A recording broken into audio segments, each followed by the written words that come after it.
بسم اللہ الرحمن الرحیم۔ السلام علیکم ورحمۃ اللہ وبرکاتہ۔ آج ہم پریکٹیکلی منیمم کتنا سونا اور کتنی چاندی رہی تو زکوٰۃ فرض ہے اس پر ہم بات کریں گے۔ یہ بہت امپورٹنٹ کام ہے، امپورٹنٹ سوال ہے جو اکثر لوگ کرتے ہیں۔ آئیے، گولڈ 6 تولے سے 755 ملی گرام اگر ہو تو اس کی کاسٹ یہ بن رہی ہے۔ سلور آپ کی اگرچہ کہ جو نا 42.5 گرام 808 روپے کے حساب سے تو یہ کاسٹ بن رہی ہے۔ یہ منیمم اتنا ہو تو زکوٰۃ فرض ہے، یہ تو سب کو معلوم ہے۔ اب اس کے بعد جو غلط فہمی ہے اس کو دور کرنا ہے۔ مان لیجیے گا کسی کے پاس صرف آدھا تولہ ہی سونا ہے اور 20 تولے چاندی ہے۔ اب وہ کیا سمجھ رہا ہے، میرے پاس آدھا تولہ سونا ہے، 6.5 تولے تو نہیں ہے، زکوٰۃ میرے پاس نہیں ہے۔ 42.5 تولے چاندی ہے، میرے پاس 20 تولے چاندی ہے، زکوٰۃ تو نہیں ہے۔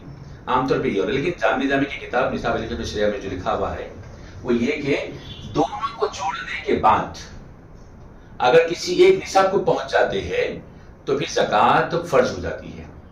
یہاں تو میں چھوٹی سی مثال دیا، لوگ اگر 5 تولے سونا ہے 20 تولے چاندی ہے تب بھی نہیں دے رہے زکوٰۃ، اور بعض لوگ تو زکوٰۃ دینا ہے کر کے 5 تولے سے نہیں بڑھنے آگے، 6 تولے ہوتے ہی زکوٰۃ دینا پڑتا، نہیں 5 تولے پہ روک دیں گے بھائی زکوٰۃ نہیں دینا ہے۔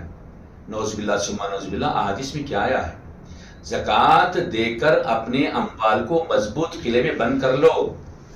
زکوٰۃ جس مال کی دی جاتی ہے اس مال کا محافظ اللہ ہو جاتا ہے۔ زکوٰۃ مال کا میل ہے، زکوٰۃ کے معنی پھلنا پھولنا بڑھنے کے ہے۔ زکوٰۃ دینے کے بعد اللہ تبارک و تعالیٰ وہ مال میں اور آگے اضافہ کرتا ہے، کیونکہ زکوٰۃ کے ایک معنی اضافہ کرنے کے بھی ہے، لیکن زکوٰۃ سے بچنے کے طریقے کے اوپر لوگ ایسا کمر بند ہے جس کی کرنے کے جیسا بھی موقع ہو زکوٰۃ کے پیسے نہیں دینا، کیسا نہیں دینا، وہ معاملات کرتے ہیں۔ تو آئیے، 5 تولے سونا ہے اور 20 تولے چاندی، زکوٰۃ نہیں دے رہا انہیں، یہ تو پبلک کی بات ہوئی۔ زکوٰۃ منیمم سونا منیمم چاندی اگر رہا تو کیسا دینے کا ہے میں آپ کو بتا رہا ہوں، کیونکہ منیمم کاسٹ ہماری 34,340 تک پہنچ گئی تو زکوٰۃ فرض ہے، دونوں ملانے کے بعد، سونا چاندی ملانے کے بعد۔ اب آئیے، مان لیجیے گا فار ایگزامپل آدھا تولہ ہی سونا ہے، آدھا تولہ سونے کی کاسٹ آج کے حساب سے، آج ہے 15 مارچ 24، آج کے حساب سے مان لیجیے گا 61,250 پر تولہ ہے تو ہاف تولے کی کاسٹ ہوتی ہے 30,625۔ اسی طریقے سے 808 روپے فی تولہ چاندی ہے تو 16,160 روپے بن رہے 20 تولے چاندی کے۔ ان دونوں کو ہم جوڑ لیتے ہیں، اماؤنٹ تو اماؤنٹ بنتا ہے 46,785 روپیز۔ 46,785 روپیز کے اوپر زکوٰۃ فرض ہے، کیوں؟ اس لیے کہ ایک نصاب جو ہے 34,340 اس سے بڑا ہوا اماؤنٹ ہے۔ دونوں کو ملانے کے بعد کسی ایک نصاب سے بڑا 4,30,000 تو نہیں پہنچ رہا، ٹھیک ہے، لیکن چاندی کے نصاب تک تو پہنچ گیا۔ چاندی کا نصاب کتنا ہے؟ 34,340 چاندی کا نصاب ہے، تو چاندی کے نصاب کے حساب سے یہ کیا ہو گیا، کمپیئر کرتے ہیں تو 46,785 روپیز اماؤنٹ ہو گیا۔ تو مطلب کیا نکلا، اس پر زکوٰۃ فرض ہے۔ 46,785 into 2.5% جو بھی اماؤنٹ آئے گا اس پر زکوٰۃ دینا پڑے گا۔ کتنا اماؤنٹ آئے گا بھیا؟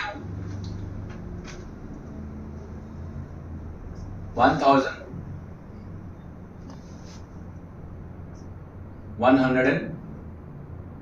رفلی 1,180 روپے زکوٰۃ آئے گی، رفلی بتا رہا ہوں میں، راؤنڈ فگر کر کے بتا رہا ہوں میں، آپ کر لیجیے گا تو وہ پوائنٹس کا فرق رہے گا۔ تو اتنی زکوٰۃ اس کو دینا پڑے گا، اور وہ کیا چاہ رہا ہے، زکوٰۃ سے بچنے کے واسطے، بھائی آدھا تولہ سونا ہے میرے پاس کیسے زکوٰۃ دوں میں، ارے میرے پاس 20 تولے چاندی ہے میں کیسے زکوٰۃ دوں؟ تو اس طریقے سے کام نہیں چلے گا۔ آپ یہ زکوٰۃ فار ایگزامپل یہ سمجھ لیجیے گا، آپ یہ سمجھتے ہیں اور آپ کو کوئی بھی جو نا مفتی یہ سمجھا دیا کہ آپ کے پاس زکوٰۃ فرض نہیں ہے، تو آپ یہ سمجھتے ہیں کہ میرے پاس زکوٰۃ فرض نہیں ہے، لیکن اللہ کی راہ میں کسی غریب کی مدد کرنے کے واسطے میں زکوٰۃ نکال رہا ہوں تو اللہ تبارک و تعالیٰ زکوٰۃ فرض نہیں بھی ہے تو آپ کی زکوٰۃ کی ادائیگی جو ہے آپ کو صدقات و خیرات میں شامل کر کے اللہ اس کا ثواب و اجر و ثواب دے گا آپ کو۔ آپ اللہ کی راہ میں خرچ کرنے کے بارے میں سوچئے، اللہ کو نوازنے کے لیے پیچھے نہیں ہٹے گا۔ اللہ تبارک و تعالیٰ کی راہ میں خرچ کرنے کے لیے ہمارے ہاتھ جب رک جاتے ہیں تو اللہ تبارک و تعالیٰ کے انعامات و اکرامات بھی ہمارے اوپر رک جاتے ہیں۔ اللہ تبارک و تعالیٰ سے دعا ہے کہ اس مسئلے کو ہم سمجھنے کی اعلیٰ توفیق نصیب فرمائے اللہ تعالیٰ، اور اللہ تبارک و تعالیٰ ہم کو صحیح زکوٰۃ دینے والا بنائے، اور اگر کچھ اضافی زکوٰۃ جاتی ہے تو اللہ تبارک ہمارے صدقات و خیرات میں سے قبول فرما لے۔ وما علینا الا البلاغ۔